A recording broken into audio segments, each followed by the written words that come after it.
여러분 한번 상상을 해보시기를 바랍니다. 지금 우리는 2000년 전에 이스라엘 땅에 서 있습니다. 그것도 갈릴리 바다 건너편에 어느 푸른 잔디가 쫙 펼쳐져 있는 그런 언덕 가운데 서 있습니다.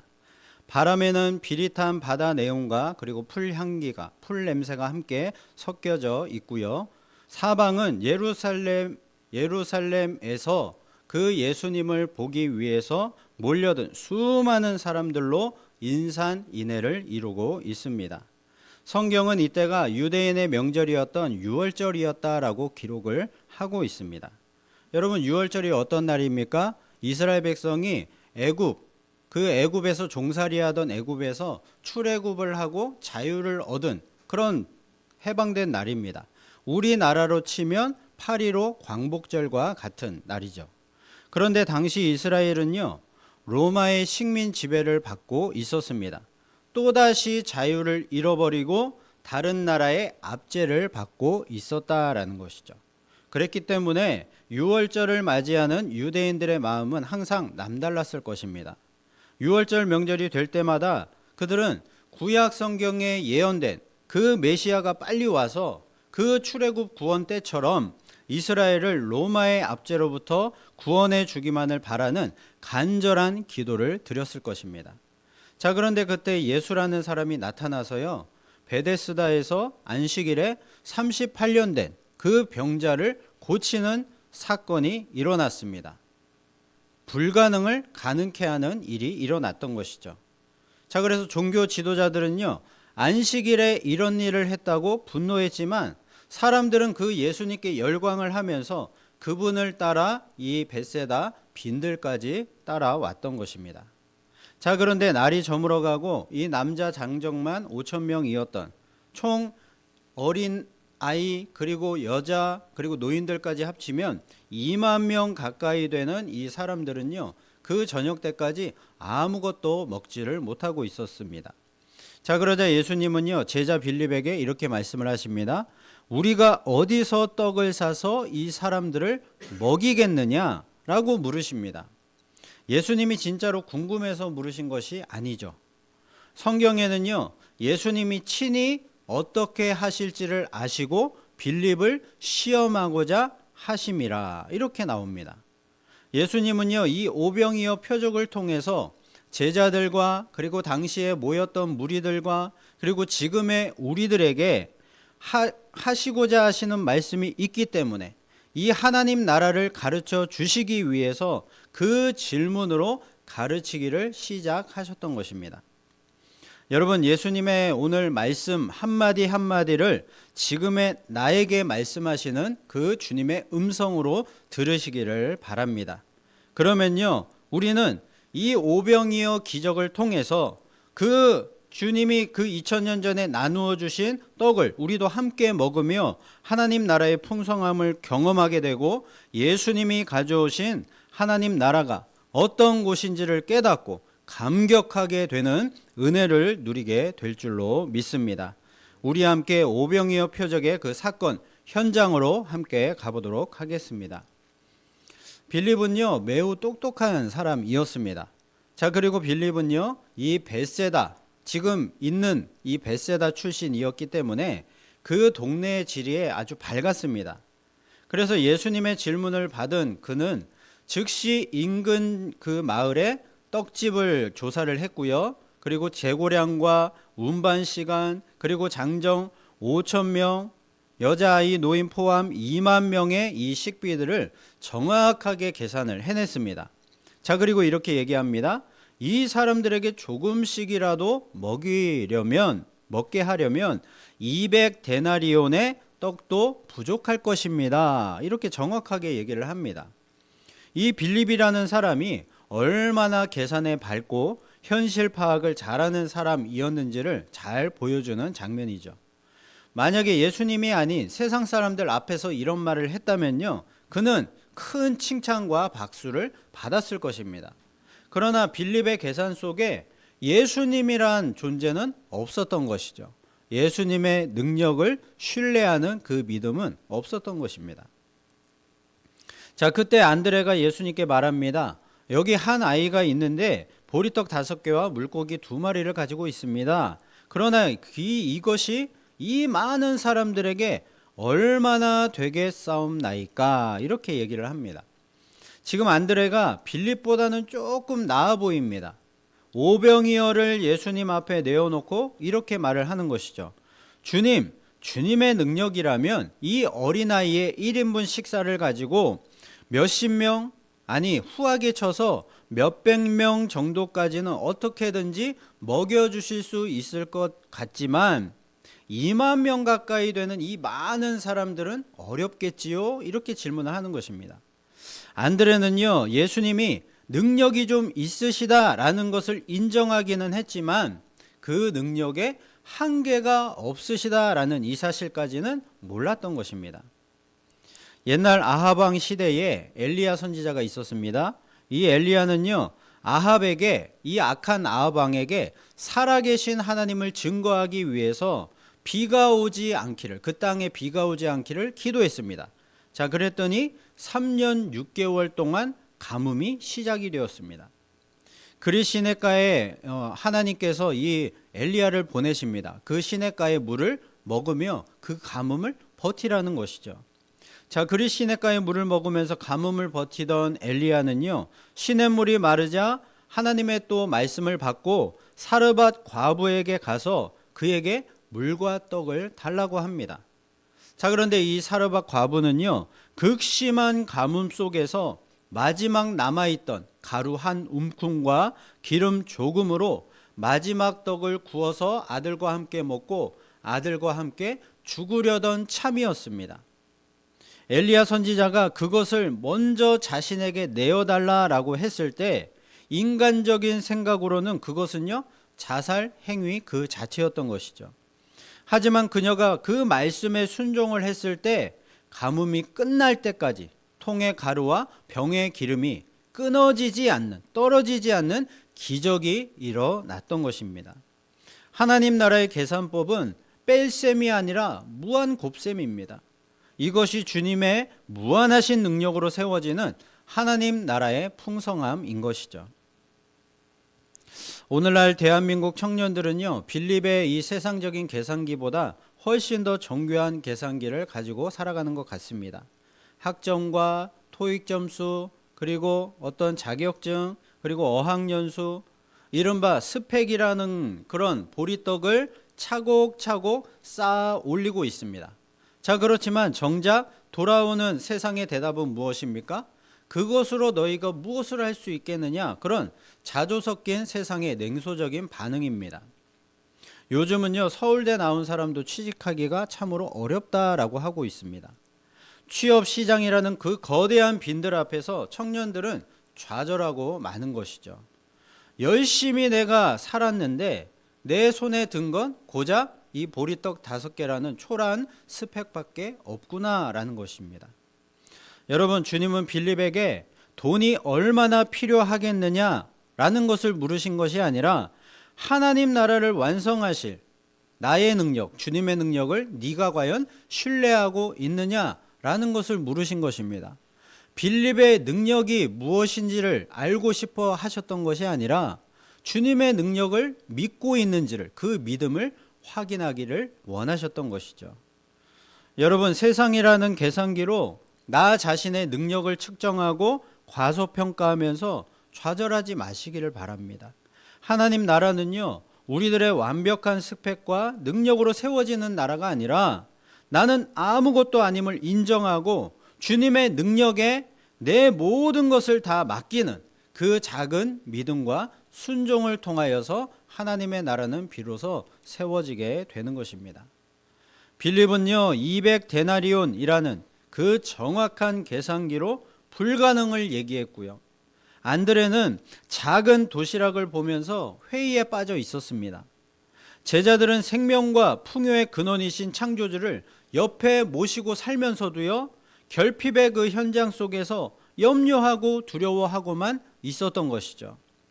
하지만 하나님 나라는요, 인간의 그런 자원이나 능력이 아니라 오직 주님의 공급하심으로, 무한하신 공급하심으로 세워지는 나라인 것입니다. 주님은요, 우리의 부족함과 결핍을 주님 손에 올려드리는 그 신뢰를 통하여서 일하시고 계십니다.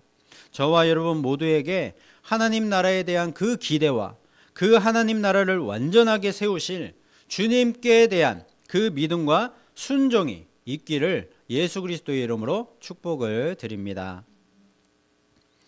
예수님은 제자들의 그 불신을 뒤로하고요, 오병이어를 가지시고 축사하시고 감사기도 하시고 떡을 떼어서 나누어 주십니다. 자, 그런데 놀라운 일이 벌어집니다. 신기하게도 이 나누어 주신 떡이 줄어들지를 않고요, 점점 더 늘어납니다. 떼어도 나누고 또 나누어도 떡이 줄지를 않습니다. 2만 명의 사람들은 그렇게 해서 배불리 다 먹고 남은 조각을 거두었더니 12바구니를 차게 거두게 되었습니다. 사람들은요, 모두 다 어리둥절했을 것입니다. 아니, 이게 어떻게 된 일이냐? 음식이 왜 줄지를 않지? 여기저기서 놀라움의 탄성이 나왔을 것입니다. 요즘 식당에 가면요, 사람 대신에 우리를 반기는 것이 무엇입니까? 키오스크라고 하는 그런 기계가 우리를 맞이합니다. 이것을 통해서 주문하면 사람의 인력을 줄일 수 있고 빠르고 간편하지만 모두에게 다 그런 것은 아니죠. 특히 나이 드신 어르신들은요, 이 키오스크를 쓰기를 너무나도 불편해하시고 어려워하시는 분들이 있습니다. 그래서 그 기계 앞에서 계속 머뭇거리다가 결국에는 뒷사람 눈치가 보여서 주문을 포기하고 돌아서는 그 어르신들에게 그곳은요, 더 이상 환대의 장소가 아닌 것이죠. 그러나 하나님 나라는요, 효율의 나라가 아니라 절대적으로 환대의 나라입니다. 예수님이 보리떡 5개를 가지고 감사기도 하신 후에 손수 떡을 떼어서 나누어 주시는 그 장면을 여러분 한번 상상해 보시기를 바랍니다. 예수님은요, 그 보리떡을 그 앞에 있는 사람들에게 친히 떼어서 나눠 주시면서 주위에 있는 사람들과 함께 나누어 먹으라 라고 말씀을 하셨을 것입니다. 사람들이 그 말씀에 순종하여서 자신이 받은 것을 또 다른 사람들에게 나누어 주었을 때 자신의 목도 줄어들지를 않고 계속해서 더 풍성하게 불어나는 그런 기적이 일어났을 것입니다. 만약 거기에서 사람들이요, 이 주님의 나누어 먹으라 라는 그 말씀을 거역하고 그 나눔이 끊어졌다면 어떻게 되었을까요? 당연히 이 오병이어의 기적은 없는 것입니다. 포도주가 떨어졌던 그 가나 혼인 잔치에서 포도주로 변한 그 물을 맛보고 극상품의 포도주라고 칭찬했던 것처럼 이 보리떡 5개와 물고기 2마리라는 아주 평범한 음식은요, 나누면 나눌수록 아주 맛있는 잔치 음식처럼 변했을 것이다 라고 저는 생각을 합니다. 그곳이 천국이 아니고 과연 어디가 천국이겠습니까? 천국 잔치가 그곳에서 벌어졌던 것이죠. 하나님 나라는요, 이처럼 내 것을 나누면 나눌수록 더 풍성해지는 환대의 나라입니다. 하나님 나라의 풍성함은 최첨단 기술에 있는 것이 아니라 느리더라도 함께 가고 작더라도 내 것을 기꺼이 나누는 그 사랑에 있는 것이죠. 이제 오병이어의 기적을 체험한 군중들의 반응을 보시길 바랍니다. 이는 참으로 세상에 오실 그 선지자다, 이렇게 얘기를 합니다. 그러니까 이 사람들이요, 구약 성경에 예언된 그 선지자 메시아로 이 예수님을 보았다라는 것입니다. 지금 사람들은요, 예수님이 행하신 오병이어의 표적을 보고서 예수님을 메시아로 인정하면서 세상에 오실 그 선지자다라고 말을 하고 있습니다. 메시아를 선지자로 알고 있는 이유는요, 모세가 그 옛날 했던 말 때문이었습니다. 신명기 18장 15절 말씀 읽어보도록 하겠습니다. 시작. 내 하나님 여호와께서 너희 가운데 내 형제 중에서 너를 위하여 나와 같은 선지자 하나를 일으키시리니 너희는 그의 말을 들을지니라. 아멘. 자, 신명기 말씀은요, 모세의 마지막 설교를 담은 내용인데요. 모세가요 40년 광야 생활을 이스라엘 백성들을 잘 이끌고 이제 가나안 땅에 들어가기 위해서 그 요단강 동편 쪽에 있었던 모압 평지에서 마지막 자신의 죽음을 앞두고 이 이스라엘 백성들에게 가나안 땅을 들어가서 그 땅을 정복해야 하는 이스라엘 백성들에게 마지막 지금 유언적인 설교를 하고 있는 장면입니다. 자, 그런데 이때 뭐라고 얘기를 합니까? 너의 형제들 중에서 이스라엘 민족들 중에서 나와 같은 선지자 하나가 태어날 것이다. 하나님께서 나와 같은 선지자를, 모세와 같은 선지자를 너희에게 보내줄 것이다. 이렇게 약속을 하고 있습니다. 그러니까 이 메시아가 너희를 구원할 것이다 라는 이 말을 하고 있는 것이죠. 자, 그래서 유대인들은요 이 모세의 말을 기억하고 있었고요, 모세와 같은 선지자가 태어나기만을 기다리고 있었던 것입니다. 자, 그런데 어느 날 예수라는 사람이 나타나서요 5장에 보면 베데스다에서 38년 된 병자를 고치는 그런 놀라운 일을 행했고요, 그리고 지금 벳세다에서는요 마치 그 광야에서 만나를 내리게 했던 그 모세처럼 예수님이 어린아이의 1인분 식사 정도밖에 안 되는 그 오병이어를 가지고 2만 명 가까이 되는 그 무리들을 배불리 먹여 주셨던 것입니다. 그래서 사람들이요 이 기적을 경험하고 나서 아, 이분이 바로 모세가 말했던 그 선지자구나 라고 알았던 것입니다. 이사야 11장 1절부터 5절 말씀을 보면요, 이새의 줄기에서 한 싹이 나서 공의로 세상을 심판하고 압제자를 꺾으리라 라는 예언의 내용이 나옵니다. 유대인들은요 이 예언을 어떻게 이해를 했겠습니까? 로마의 압제를 끝낼 강력한 군사적인 그런 군주로서 메시아가 오실 것이다 라고 그렇게 알았던 것입니다. 그렇게 이해를 했던 것입니다. 그리고 시편 72편 16절 말씀을 보면요 이런 말씀이 있습니다. 함께 읽어보겠습니다. 시작. 산 꼭대기의 땅에도 곡식이 풍성하고 그것의 열매가 레바논같이 흔들리며 성에 있는 자가 땅의 풀같이 왕성하리로다. 아멘. 자, 메시아가 오시면 이런 일들이 벌어진다라는 것입니다. 곡식이 풍성해지고 열매가 풍성하게 맺혀지는 이런 놀라운 풍요로움이 이 땅에 임할 것이다 라는 것이죠. 자, 그래서요 유대인들은 이 말씀을 가지고 아, 메시아가 오시면 경제적인 모든 결핍들이 사라지고 물질적인 풍요가 이 땅에 임할 것이다 라고 그렇게 예상을, 기대를 했던 것이죠. 자, 결국 이 유대인들에게 메시아는 어떤 존재였습니까? 정치적으로 해방을, 자유를 가져다 줄 존재, 그리고 경제적인 모든 그런 결핍의 문제들을 해결해 주고 풍요로움을 가져다 줄 그런 메시아였던 것이죠. 자, 그래서 모세의 버금가는 그런 말씀을, 하나님의 말씀을 전해줄 그런 선지자로 여겼던 것입니다.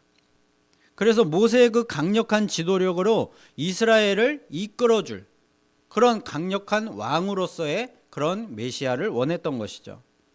자, 그래서 사람들은요 흥분을 했던 것입니다. 아, 지금 이 오병이어 기적을 행하신 이 분만 있다면, 이분을 우리의 왕으로만 삼을 수 있다면 이제 우리는 굶을 걱정이 없겠구나. 이 로마 군대와 싸워서도 우리는 능히 이길 수가 있겠구나 라는 생각을 가졌던 것입니다. 자, 그래서 예수님을 억지로 잡아서 임금으로 삼으려 했습니다. 하지만 여기서 예수님은요 단호하게 그들을 떠나서 산으로 혼자 피하십니다. 왜 그랬을까요? 하나님의 나라는요 유대인들이 원하는 방식으로는 절대로 세워질 수가 없기 때문인 것입니다. 유대인들이 원한 나라는 당시의 현실적인 그 문제를 해결해 주는 왕이 다스리는 나라였습니다. 하지만 예수님이 세우시려는 하나님 나라는요 죄와 영생의 문제를 해결해 주는 진정한 왕 중의 왕이 다스리는 영원한 나라였던 것이죠. 자, 그래서 예수님은 그들에게 하나님 나라를 알려주시고 싶으셨던 것입니다. 하나님께서 세워주시고자 하시는 진정한 그 나라가 어떤 나라인지를 알려주고 싶으셨던 것이죠. 요한복음 6장 35절에 보면 이런 말씀이 있습니다. 함께 읽어보겠습니다. 시작. 예수께서 이르시되 나는 생명의 떡이니 내게 오는 자는 결코 줄이지 아니할 터이요 나를 믿는 자는 영원히 목마르지 아니하리라. 아멘. 이 유대인들은요, 당장의 그런 자유, 그런 어떤 행복, 이런 것만을 추구했지만 이 예수님께서는요, 영원한 그 풍성한 하나님의 복을 누릴 수 있도록 하기 위한 그 하나님의 나라를 이들에게 주기를 원했던 것입니다. 너희는 썩을 양식을 위해서 나를 찾고 있지만 나는 너희에게 영원히 목마르지 않는 그 생명의 떡, 생명의 생수를 너희에게 주러 왔다는 것이죠. 하나님 나라는요, 현실적인 필요를 채워주는 복지국가가 아니고요, 하나님과의 관계가 완전하게 회복되는 생명의 나라인 것입니다. 자, 어느 퇴근길에 아빠가 어린 딸에게 주는 그런 선물을 고릅니다. 그래서 예쁜 인형 하나를 사서 이 어린 딸의 반응을 기대하면서 이렇게 선물을 사서 이제 집에 들어갔습니다. 자, 그런데 딸의 반응이요, 이 아빠는 안중에도 없고요, 이 선물, 인형, 그것에만 이제 정신이 팔려서 그 인형만 바라보고 그 인형만 갖고 놉니다. 딸이 기뻐하는 모습을 상상하면서 인형을 사왔는데 이 아빠는 얼마나 그 딸의 모습을 보면서 기뻐하면서도 또 한편으로는 자신을 알아주지 않는 그런 딸의 반응에 대해서 얼마나 실망을 했을까요? 아빠가 원한 것은요, 자신이 사온 인형을 보고서 기뻐하는 딸의 얼굴과 함께 그 선물을 준비한 아빠에게 달려와서 안기면서 그 선물을 자신에게 사주어서 고맙다고 표현을 하는 그 딸의 귀한 그 기뻐하는 마음을 원했던 것이죠. 그러니까 이 아빠는요, 그 인형 선물을 통해서 딸과의 그런 더욱 친밀한 그 교제를 원했던 것입니다. 벳세다 그 빈들의 유대인들이 바로 이 딸과 같았습니다. 그들은요, 예수님이 주신 떡이라는 그 선물에만 정신이 팔려서 그 떡을 주신 하나님의 아들 예수라는 존재는 안중에도 없었던 것이죠. 그들에게 예수님이 누구신지는 더 이상 중요치가 않았습니다. 그들에게 지금 가장 중요한 것은요, 그 떡을 주시는 예수님을 왕으로 삼아서 정치적인 해방을 이루고 경제적인 풍요를 얻는 것이었습니다. 즉 메시아를요, 그들의 욕심을 채우는 도구로 삼겠다라는 속셈이었던 것이죠. 여러분, 혹시 우리도 그와 같지는 않습니까? 우리 주님을요, 그 주님의 손에 들려있는 세상적인 복만 구하느라 정작 그 손을 우리에게 내밀고 계시는 그 주님을 외면하고 있지는 않는가 하는 것입니다. 지금 대한민국은요, 각자 도생의 시대인 것 같습니다. 1인 가구가 전체의 35%를 넘어서고 있고요. 그리고 원하던 원치 않던 간에 1년에 4,000명에 육박하는 사람들이요, 홀로 죽음을 맞이하는 고독사를 겪고 있습니다. 이것이 사회적 문제가 되고 있죠. 이제는요, 나이 드신 부모님들도요, 자녀들과 함께 사는 것이 오히려 불편하다고 하시면서 그렇게 따로 사십니다. 청년들은 결혼하지 않고요, 그냥 혼자 사는 것이 편하다, 그냥 내 인생 내가 즐기면서 사는 것이 좋다라고 얘기를 합니다. 그래서 혼자 사는 인구가 점점 더 늘고 있습니다. 사람들은요, 점점 더 남의 눈치 보지 않고 혼자서 그냥 내 만족을 누리며 그렇게 편하게 살기를 원하고 있는 것입니다. 자, 그런데요, 하나님이 인간을 만드신 뜻이 무엇입니까? 생육하고 번성하여 땅에 충만하고 땅을 정복하고 이 세상을, 하나님이 만들어 두신 세상을 하나님의 뜻대로 다스리라라는 것이었습니다. 그런데 이 하나님의 사명을 지금 인간이 거부하고 있는 것입니다. 유대인들이 내 배를 채워줄 왕을 찾아 헤맸던 것처럼 우리도요, 나만 잘 먹고 잘 살면 된다는 그 개인적이고 이기적인 생각이 자꾸만 우리의 모든 삶을 지배하고 있는 것이죠. 그 결과로 우리는 겉으로는 배부르고 풍요로운 삶을 살고 있을지는 모르지만 우리의 영혼은 더 가난해졌습니다. 그리고 하나님과 이 관계에서 멀어지고 있습니다.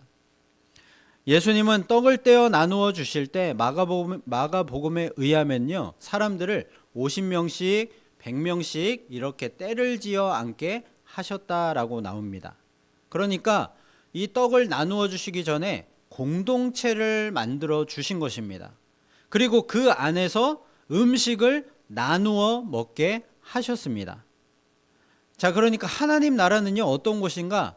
나 혼자 그냥 잘 먹고 잘 사는 배부른 그런 곳이 아니라 서로의 얼굴을 마주 보면서 주님이 떼어주신 그 떡을 함께 나누는 사랑의 공동체, 식탁의 공동체라는 것입니다.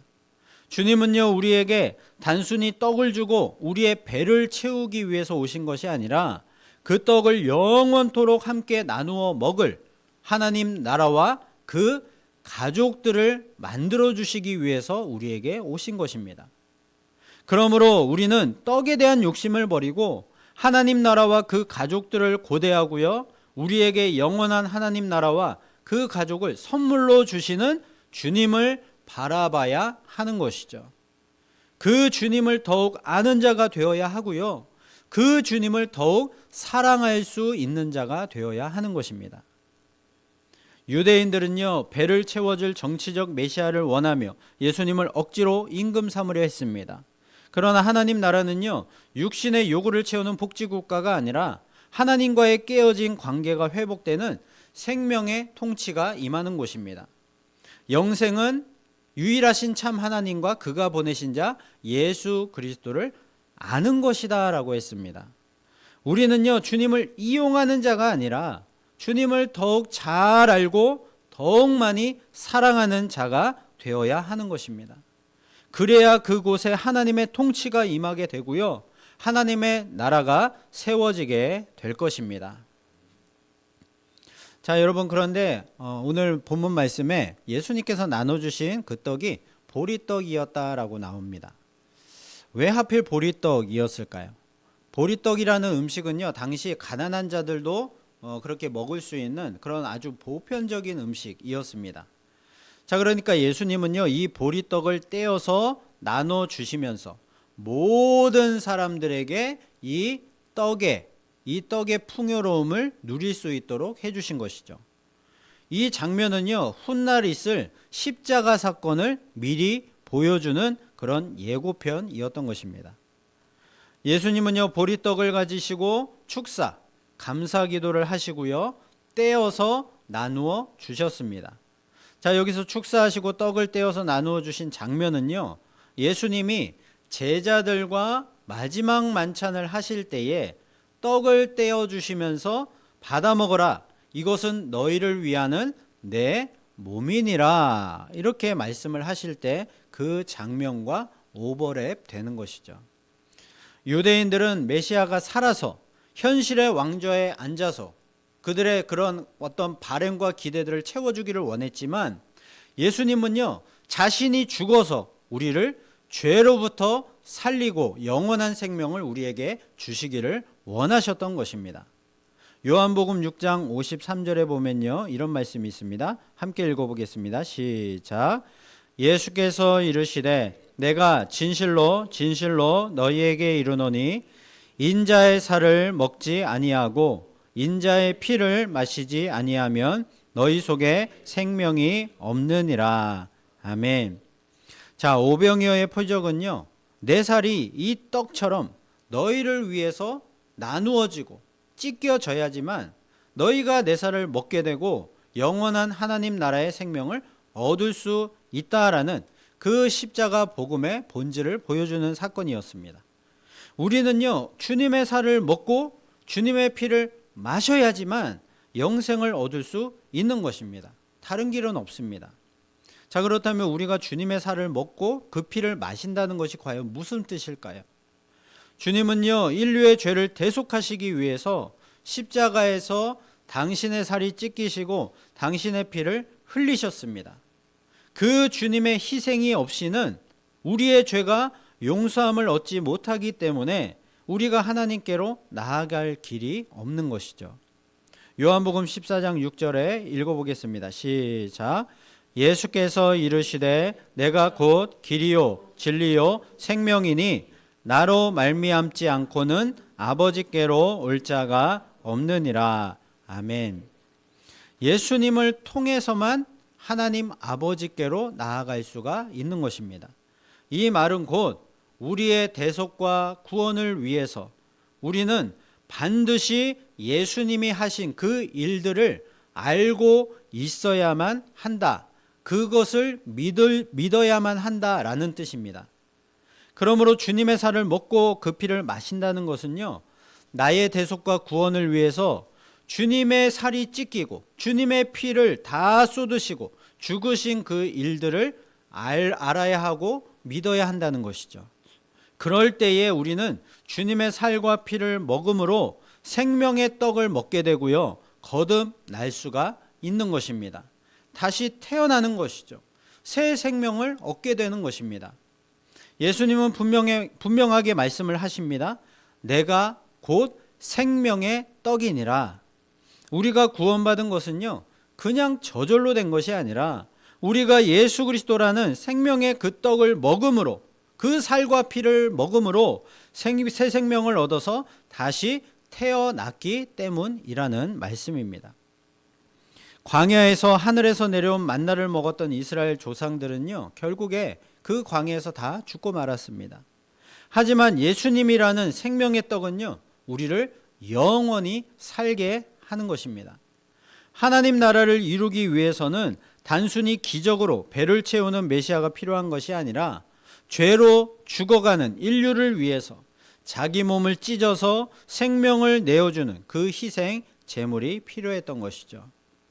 보리떡이 사람들 앞에서 떼어지고 나누어졌듯이 예수님은요, 십자가에서 당신의 몸을 찢어서 우리에게 영원한 생명을 주셨습니다. 오병이어 표적의 진정한 목적은요, 예수님이 세상을 살리는 생명의 떡임을 알려주시는데, 가르쳐주시는 데 있습니다. 우리는 썩을 양식이 아니라 영원히 목마르지 않은 생명의 떡이신 예수를 먹고 마셔야 살아나는 것이죠. 예수님이 가르쳐주시는 하나님의 나라는 세상 나라와 질적으로 다른 나라입니다. 세상 나라는 가진 것을 축적해야지만 풍성해지지만 하나님 나라는요, 주님의 손 안에서 나누어질 때에, 찢겨질 때에 더욱 풍성해지는 나라인 것입니다. 하나님 나라의 가장 큰 비밀은요, 왕이 종이 되어서 백성을 섬긴다는 원리입니다. 세상 왕은 백성의 것을 빼앗아서 자신의 배를 채우려고 하지만 하나님 나라의 왕은요, 자신의 것을 오히려 내어주면서, 다 내어주면서 백성을 살리는 나라입니다. 오늘날 우리도 갈릴리 언덕의 군중들처럼 주님 앞에 모여 있습니다. 여러분, 우리는 과연 무엇을 기대하며 이 자리에 앉아 있는 것입니까? 내 삶에 부족한 그 200데나리온을 채워달라는 세상적인 계산기를 두드리고 있지는 않습니까? 혹은 나의 욕심과 만족을 채워줄 정치적인 메시아, 경제적인 메시아, 현실적인 그 메시아만을 바라고 있지는 않습니까? 예수님은 오늘 우리에게 말씀하십니다. 얘야, 내가 주는 떡만 바라보지 말고 그 떡을 주고 너를 살릴 수 있는 나를 바라보아라. 나는 너의 배를 채워주는 존재를 넘어서 너에게 영생이라는 그 생명 그 자체를 주고 싶단다. 내가 주는 생명의 떡을 받아 먹어라. 그래야 내가 만들 하나님 나라에서 우리가 함께 영원히 살 수 있을 것이다 라고 말씀을 하시는 것입니다. 하나님 나라는요, 우리가 주님을 이용해서 나의 왕국을 건설하는 곳이 아닙니다. 오히려 자신의 몸을 찢어서 세상을 먹이신 예수님처럼 우리도 그분의 생명을 먹고 세상을 향해서 나 자신을 기꺼이 내어줄 수 있는 그 사랑의 통치가 임하는 곳입니다. 이번 한 주간 여러분 이 오병이어의 그 놀라운 기적들을 묵상하시면서 우리에게 생명을 주시기 위해서 기꺼이 자신의 몸을 찢어서 우리에게 생명의 떡이 되어 주신 그 예수 그리스도를 깊이 누리는 복된 한 주간이 되시기를 예수 그리스도의 이름으로 축원을 드립니다.